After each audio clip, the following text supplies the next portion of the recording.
মধ্যপ্রাচ্যের উত্তেজনা আর যুক্তরাষ্ট্রের প্রত্যাশার চেয়ে বেশি মূল্যস্ফীতির তথ্য প্রকাশের পর আন্তর্জাতিক বাজারে কমেছে সোনার দাম।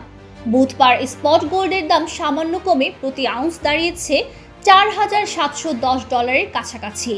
যদিও এর আগের দিন স্বর্ণের দাম পৌঁছেছিল 3 সপ্তাহের সর্বোচ্চ অবস্থানে।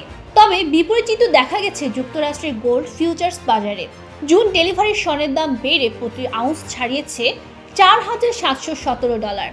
বিশ্লেষকরা বলছেন, যুক্তরাষ্ট্রে মূল্যস্ফীতি এখনো শক্ত অবস্থানে থাকায় ফেডারেল রিজার্ভ দ্রুত সুদহার কমাবে এমন আশা অনেকটাই দুর্বল হয়ে গেছে। আর সুদের হার বেশি থাকলে সাধারণত কমে যায় স্বর্ণের চাহিদা, কারণ স্বর্ণ থেকে সরাসরি কোনো সুদ পাওয়া যায় না। এদিকে বিনিয়োগকারীদের চোখ এখন ট্রাম্প ও শি জিনপিং এর সম্ভাব্য বৈঠকের দিকে। বৈশ্বিক বাণিজ্য, মধ্যপ্রাচ্য সংকট এবং ভূ রাজনৈতিক উত্তেজনার ভবিষ্যৎ দিক নির্ধারণে এই বৈঠক গুরুত্বপূর্ণ ভূমিকা রাখতে পারে বলে মনে করছেন অর্থনৈতিক বিশ্লেষকরা।